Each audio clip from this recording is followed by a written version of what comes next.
শুভেচ্ছা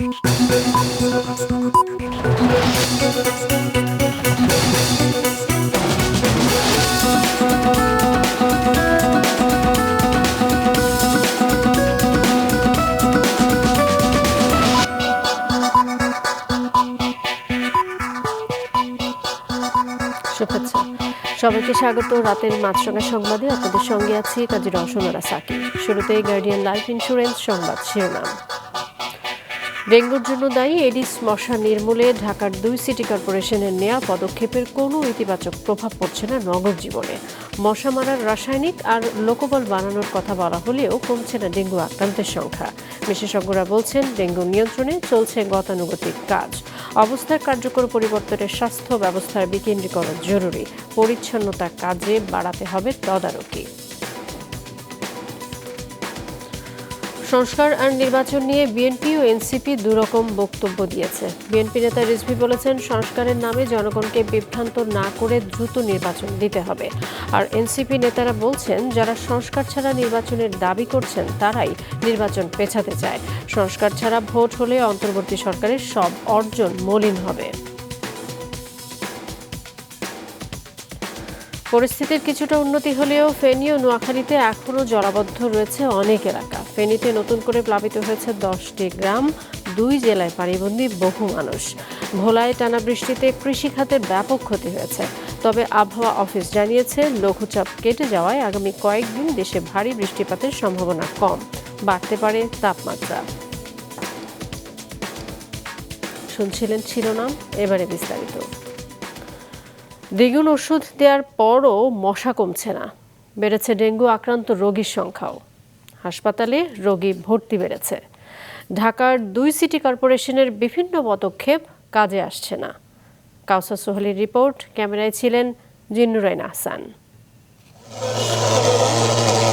গত 14 জুন থেকে দক্ষিণ সিটি কর্পোরেশনের সবকটি ওয়ার্ডে 30 লিটারের পরিবর্তে 60 লিটার কীটনাশক ব্যবহার করা শুরু হয়। দ্বিগুণ কীটনাশক দেয়া শুরুর পর জুনের বাকি 17 দিনে ডেঙ্গু আক্রান্ত হয়ে হাসপাতালে ভর্তির সংখ্যা না কমে উল্টো বেড়ে যায় কয়েক গুণ। রোগীটা কোন এলাকা এইটা আইডেন্টিফাই করতে যেয়ে দেখলাম যে ম্যাক্সিমাম রোগী ঢাকার বাইরের, অর্থাৎ আমাদের দক্ষিণ সিটি কর্পোরেশন এরিয়ার মধ্যে এখনো কোথাও ওই ধরনের ঘটনা ঘটেনি যেখানে রোগীর সংখ্যা অনেক বেশি, যেখানে ক্র্যাশ প্রোগ্রাম নেওয়া দরকার। অন্যদিকে উত্তর সিটিতে জুনের প্রথম 15 দিনের চেয়ে শেষ ভাগে ডেঙ্গু নিয়ে হাসপাতালে ভর্তি বেড়েছে দ্বিগুণেরও বেশি। এডিস মশা মারতে কীটনাশকের পাশাপাশি নাগরিক সচেতন করতে হ্যান্ডমাইক ও মুঠোফোনের মাধ্যমে বার্তা প্রচার করতে চায় ঢাকা উত্তর সিটি কর্পোরেশন। যেটা করা লাগবে, যেখানে আমরা ছিটাচ্ছি সেখানে আমার সাথে ময়লার কর্মীরাও থাকে, পরিচ্ছন্ন কর্মী, তারা সোর্স থেকে এটাকে কিল করতে হবে। মানে সোর্সে এই ময়লাগুলো যেন না জমে থাকে, না পড়ে থাকে, সেটা করতে হবে, যেটা আমরা ব্র্যাকের সাথে এখন বিভিন্ন জায়গায় করছি। তদারকির অংশ হিসেবে আগে নিয়মিত মোবাইল কোর্ট পরিচালনা করা হতো, যা এই মৌসুমে দেখা যায়নি। সচেতনতা বাড়াতে এবার ক্যাম্পেইন হয়েছে নামমাত্র। নির্বাহী ম্যাজিস্ট্রেট নিয়োগ দেওয়া হয়, তারা প্রত্যেক এলাকায় প্রত্যেক দিন মোবাইল কোড করে থাকেন। গত বছর শুরু করা ছিল, এবছর আমরা এখনো পাইনি। আর একটা কার্যক্রম আমাদের আছে, মসজিদ বা বিভিন্ন ধর্মীয় প্রতিষ্ঠানে তথ্যপাত্রা সরবরাহ করা। শিক্ষা প্রতিষ্ঠানগুলিতে আমরা রেগুলার বেসিসে প্রোগ্রাম করা শুরু হয়েছে, এবছরের জন্য শুরু হয়েছে। কিছু ট্র্যাপার বসবে, অ্যাট সোর্স রিডাকশন করা হচ্ছে, ওষুধগুলো ঠিক মতো ছিটানো হচ্ছে কিনা সেটার আমরা একটা বড় মনিটরিংয়ে রাখছি, কারণ আমরা দেখেছি যে আসলে ওষুধ ছিটানো হয় না। বিশেষজ্ঞরা বলছেন ডেঙ্গু নিয়ন্ত্রণে গতানুগতিক কাজ চলছে এবছরও। শুধু পানির পাত্র উল্টে দিলে কিন্তু আপনার এডিস মশা দূর করতে পারবেন। কোটি কোটি টাকার রাসায়নিক কিনে কিন্তু সে সমাধান হবে না। তার সঙ্গে পরিচ্ছন্নতা অভিযানের জন্য আমাদের হাজার হাজার স্বেচ্ছাসেবককে কাজে লাগাতে হবে। একটা সমন্বিত উচ্চ ক্ষমতা সম্পন্ন আন্তঃমন্ত্রণালয় সমন্বয় কেন্দ্র থাকা দরকার। আর প্রাতিষ্ঠানিকভাবে কাজ করার জন্য একটা প্রতিষ্ঠানকে দায়িত্ব দেওয়া দরকার। সংশ্লিষ্টরা বলছেন রোগী শনাক্ত করে চিকিৎসা দেওয়ার চেয়ে জরুরি রোগী কমানো। আর এজন্য স্বাস্থ্য ব্যবস্থার বিকেন্দ্রীকরণ এবং পরিচ্ছন্নতা কাজে জনসম্পৃক্ত তদারকি ব্যবস্থা গড়ে তুলতে হবে। কাউসার সোহেলি, মাছরাঙা সংবাদ, ঢাকা। সংস্কারের নামে জনগণকে বিভ্রান্ত না করে দ্রুত নির্বাচনের দাবি জানিয়েছেন বিএনপির সিনিয়র যুগ্ম মহাসচিব রুহুল কবির রিজভী।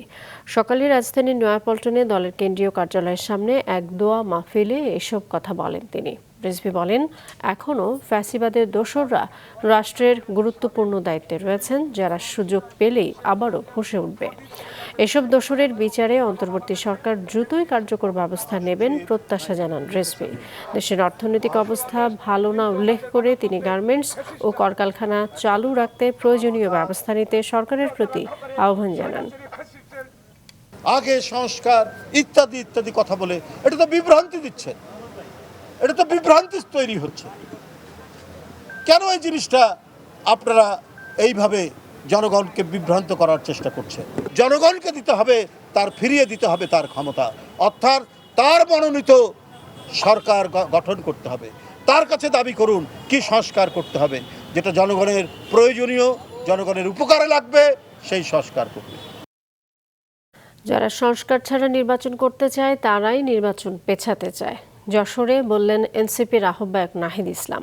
যখন যে সরকার এসেছে তারাই দলীয়করণ করেছে, এনসিপি সেটা হতে দেবে না বলেন তিনি। যশোর রিপোর্টার রাহুল রায় এবং খুলনা থেকে বিশেষ প্রতিনিধি মোস্তফা জামালের তথ্য ছবিতে ডেস্ক রিপোর্ট। জুলাই পদযাত্রার ১১তম দিনে আজ যশোর শহরের রেল রোডে ৪ খাম্বার মোড়ে একটি অভিজাত হোটেলে জুলাই অভ্যুত্থানে নিহতদের পরিবারের সদস্য ও আহতদের সাথে সাক্ষাৎ করেন এনসিপির নেতারা। এ সময় দলের দক্ষিণাঞ্চলের মুখ্য সংগঠক হাসনাত আবদুল্লাহ বলেন, সংস্কার ছাড়া নির্বাচনের পক্ষে নয় এনসিপি। আমরা অবশ্যই নির্বাচন চাই এবং নির্বাচন হইতেই হবে, বরং আমরা দেখতে পাচ্ছি নির্বাচন ঠেকানোর জন্য আরো অন্যান্য রাজনৈতিক দল এখন ঐক্যবদ্ধ হচ্ছে। তারা নির্বাচন ঠেকাই দিতে চায় কিভাবে? তারা সংস্কার ঠেকাই দিতে চায়, তারা বিচার ঠেকাই দিতে চায়। বিচার এবং সংস্কার ঠেকানোর মধ্য দিয়ে, জুলাই ঘোষণাপত্র ঠেকানোর মধ্য দিয়ে তারা নির্বাচন পিছিয়ে দেওয়ার চেষ্টা করছে। পরে স্থানীয় মডেল মসজিদে জুমার নামাজ আদায় শেষে পদযাত্রা শুরু হয়। মুজিব সড়ক হয়ে পথসভাস্থলে গিয়ে মিলিত হয় পদযাত্রা। পথসভায় দলের আহ্বায়ক নাহিদ ইসলাম বলেন, যারা সংস্কার ছাড়া নির্বাচন করতে চায় তারাই নির্বাচন পেছাতে চায়। নির্বাচনকে পিছিয়ে দেওয়ার চক্রান্ত করা হচ্ছে। আমরা বলেছি বিচার সংস্কার এবং নির্বাচন আমরা চাই, বিচার সংস্কার ছাড়া নির্বাচন বাংলার জনগণ মেনে নেবে না। পথসভায় দলের সদস্য সচিব আক্তার হোসেন, খালেদ সাইফুল্লাহ জুয়েল সহ কেন্দ্রীয় ও স্থানীয় নেতারা বক্তব্য রাখেন। সংস্কারের আলাপ যদি আপনারা টেবিলের আলোচনায় সম্মত না হন, বাংলাদেশের মানুষ জুলাই অভ্যুত্থানে যেভাবে রাজপথে নেমে এসেছিল সংস্কারের দাবিতে, তার থেকেও বহুগুণে তারা রাজপথে নেমে আসবে ইনশাআল্লাহ। যশোরে পথসভা শেষে সন্ধ্যায় খুলনায় পৌঁছায় এনসিপির নেতারা। পরে তারা শিববাড়ি মোড় ও খালিশপুরে পথসভা করে। যেই ব্যবস্থা মাফিয়া তৈরি করে, যেই ব্যবস্থা দুর্নীতিবাজদের প্রশ্রয় দেয়, যেই ব্যবস্থা সন্ত্রাসীদের তৈরি করে, যেই ব্যবস্থা জনগণের বিরুদ্ধে দাঁড়ায়, যেই ব্যবস্থা পুলিশ বাহিনীকে খুনি বাহিনীতে রূপান্তর করে, সেই ব্যবস্থার বিলোপ ঘটাতে হবে। আগামীকাল সকালে বাগেরহাটের উদ্দেশ্যে রওনা হবেন দলটির কেন্দ্রীয় নেতারা। কাউসার আহমেদ, মাছরাঙা নিউজ ডেস্ক। রাজনৈতিক দলগুলোর মধ্যে ঐকমত্য হলে আগামী 5ই আগস্ট জুলাই ঘোষণাপত্র দেয়া হবে বলে জানিয়েছেন স্থানীয় সরকার ও পল্লী উন্নয়ন এবং ক্রীড়া উপদেষ্টা আসিফ মাহমুদ সজীব ভূঁইয়া। সন্ধ্যায় কুমিল্লা জেলা আইনজীবী সমিতির নতুন ভবন উদ্বোধন উপলক্ষে মতবিনিময় সভা শেষে উপদেষ্টা জানান, জুলাই ঘোষণাপত্র নিয়ে কাজ চলছে। রাজনৈতিক দলগুলো তাদের মতো করে ঘোষণাপত্রের কপি সরকারকে দিয়েছে। রাজনৈতিক ঐকমত্য শেষে 5ই আগস্ট জুলাই ঘোষণাপত্র পাঠ করা সম্ভব হবে বলে আশা প্রকাশ করেন তিনি। এর আগে কুমিল্লা বিশ্ববিদ্যালয় ক্যাম্পাসে জুলাই গণ অভ্যুত্থানে ছাত্র জনতার প্রথম প্রতিরোধ 11 জুলাই শীর্ষক স্মরণ সভায় 11 জুলাইকে প্রথম প্রতিরোধ দিবস হিসেবে ঘোষণা করেন উপদেষ্টা আসিফ মাহমুদ। রাজনৈতিক দলগুলো থেকে প্রস্তাবনা নেওয়া হয়েছিল এবং ওনারা ওনাদের মতো করে ঘোষণাপত্রের কপি সরকারকে দিয়েছে এবং এখন আবার কার্যক্রম চলমান আছে। সরকারের পক্ষ থেকে চেষ্টা হচ্ছে যে আগামী 5ই আগস্ট যদি ঘোষণাপত্রটা দেওয়া যায়, তবে সেক্ষেত্রে অবশ্যই রাজনৈতিক ঐক্যমত্যে আসা প্রয়োজন। আপনারা জানেন, যেহেতু সবার ঐক্যমতের ভিত্তিতে আমরা একটা ঘোষণাপত্র দিতে চাচ্ছি। ফেনী ও নোয়াখালীর বন্যা পরিস্থিতির কিছুটা উন্নতি হলেও এখনও জলাবদ্ধ রয়েছে অধিকাংশ এলাকা। ফেনীতে নতুন করে আরও 10টি গ্রাম প্লাবিত হয়েছে। এদিকে ভোলায় টানা বৃষ্টিতে কৃষি খাতে ব্যাপক ক্ষয়ক্ষতি হয়েছে। Desk report. ফেনীর পরশুরাম উপজেলা থেকে উজানের পানি নামতে শুরু করলেও ফুলগাজী ও ছাগলনাইয়া এখনো কোমর পানির নিচে। কমপক্ষে 112টি গ্রামের লক্ষাধিক মানুষ এখনো পানিবন্দী অবস্থায় রয়েছে। এখনো স্বাভাবিক হয়নি ফেনী পরশুরাম ও ফেনী ছাগলনাইয়া মহাসড়কে যান চলাচল। পানি উন্নয়ন বোর্ড জানিয়েছে মহুরী, কহুয়া ও সিলোনিয়া নদীর রক্ষাবাঁধের 30টি স্থানে ভাঙন দেখা দিয়েছে। বানভাসীদের জন্য 164টি আশ্রয় কেন্দ্র খোলা হয়েছে। সেখানে প্রায় 8133 জন আশ্রয় নিয়েছেন। ঘরের ভিতরে পানি একাডো হইছে আর এমনি সবগুলা ডুবে গেছে। ওই আমাদের এখানে ধান চাষ হইতে, পুকুরে মাছ চাষ হইতে আমার নিজেরও অনেক ক্ষতি হয়েছে। নোয়াখালীর পৌর এলাকা থেকে ধীর গতিতে পানি নামতে শুরু করেছে। তবে জেলার 8টি উপজেলার নিম্নাঞ্চলে পানি বেড়েছে। এতে বিভিন্ন উপজেলায় 466টি আশ্রয় কেন্দ্রে প্রায় 2000 বানভাসী আশ্রয় নিয়েছেন। বন্যার পানি বসতবাড়ি থেকে না কমায় ভোগান্তিতে সাধারণ মানুষ।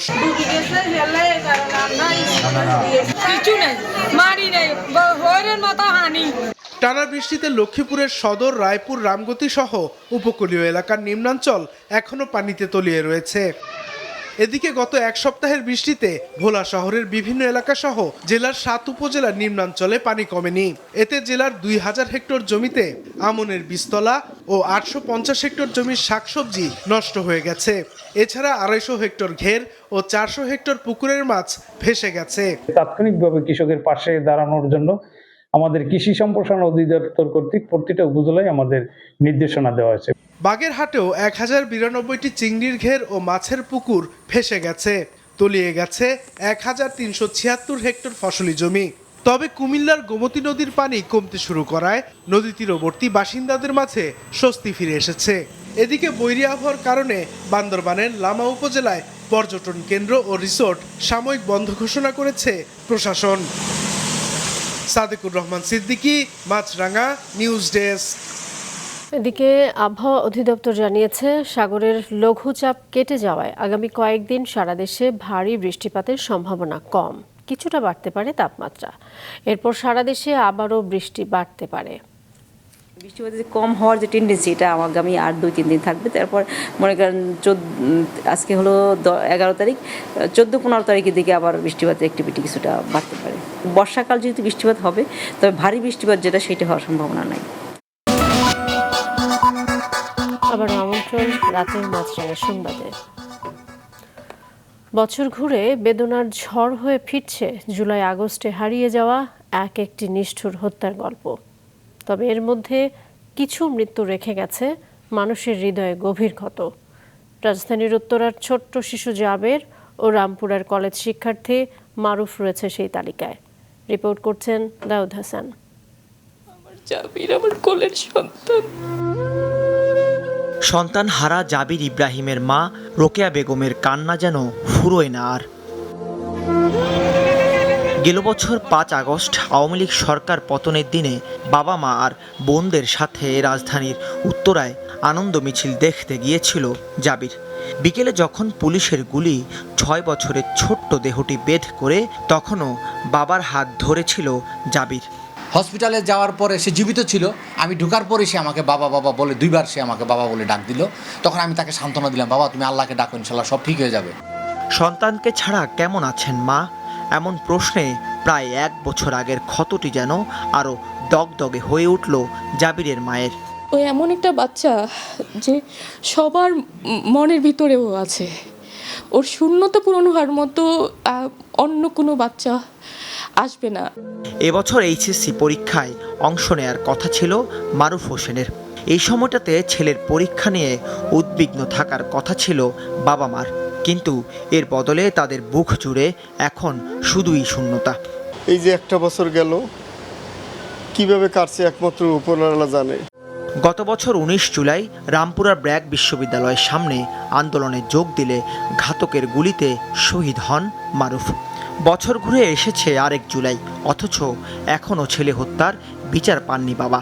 বিচার ট্রাইব্যুনালে করছি 1 বছর আগে, এই 1 বছরের মধ্যে আমার মনে হয় না আমার একবার ফোন দিছে, 2বার ফোন দিছে যে ইদিস ভাই আপনার এই মামলাটা এতটুকু অগ্রগতি হয়েছে। আমি ট্রাইব্যুনালে মামলা করছি, সেখানেই কোনো কিছু পাই না, থানায় মামলা করে কী পাবো? দেশের প্রয়োজনে নানা বয়স আর নানা শ্রেণী পেশার মানুষ এক হয়েছিল, দিয়েছিল প্রাণ। তবে এখনও পর্যন্ত বিচার না পাওয়ায় দীর্ঘ হচ্ছে শহীদ পরিবারের সদস্যদের হাহাকার। দাউদ হাসান, মাছরাঙা সংবাদ, ঢাকা। রাজধানীর বাজারে বেড়েছে কাঁচামরিচ, সবজি, মাছ, মাংস সহ বেশ কিছু পণ্যের দাম। রঞ্জুল মিজানের রিপোর্ট। কারওয়ান বাজার পরিচিত পাইকারি বাজার হিসাবে, যেখানে দিন চারেক আগে প্রতি কেজি কাঁচামরিচ বিক্রি হয়েছে মানভেদে 60 থেকে 100 টাকায়, অথচ আজ দর উঠেছে 280 থেকে 320 টাকায়। এই অস্বাভাবিক দর বৃদ্ধিতে ক্ষুব্ধ ক্রেতারা। কাঁচামরিচ যদি কিনতে হয় 300 টাকা কেজি, এটা তো আসলে মানে আমাদের জন্য যারা নিম্ন মধ্যবিত্ত, আমাদের জন্য তো এটা আসলে খুবই কষ্টদায়ক। এর সাথে একটু দাম বাড়ছে, এটা বন্যার কারণে দাম বাড়ছে। একইভাবে সরবরাহ সংকটের অজুহাতে প্রায় সব ধরনের সবজির কেজি প্রতি দর বেড়েছে 15 থেকে 20 টাকা। বেগুন, পটল, বরবটি সহ বেশিরভাগ সবজি বিক্রি হচ্ছে 60 থেকে 80 টাকা কেজি দরে। আসছে কথা ঠিক, মাল কম আসছে, এতদিন বেড়া লস খাইছে, আজকে অনেক ব্যাপারীরা কম মাল আনছে বাজারে, এই কারণে মালের টুটা দাম 10 থেকে 15 টাকা বেশি।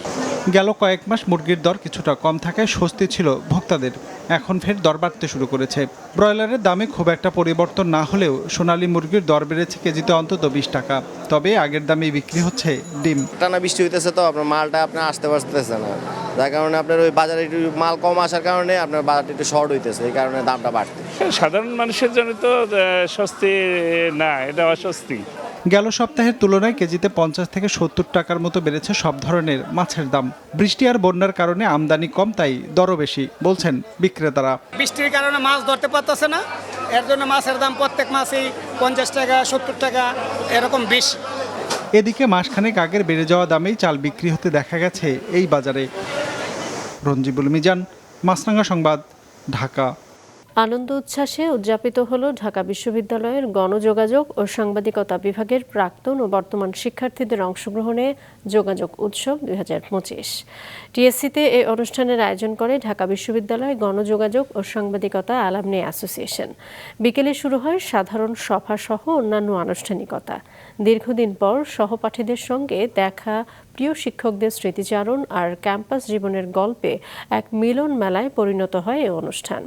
উৎসব ঘিরে টিএসসি প্রাঙ্গণে জমে ওঠে আড্ডা। মঞ্চে বিভিন্ন ব্যান্ডের গানের তালে মেতে ওঠেন উপস্থিত সবাই। ছিল রাফেল ড্র আর প্রীতিভোজ। সব মিলিয়ে অংশগ্রহণকারীদের স্মৃতির পাতায় যুক্ত হলো আনন্দঘন আরও একটি দিন।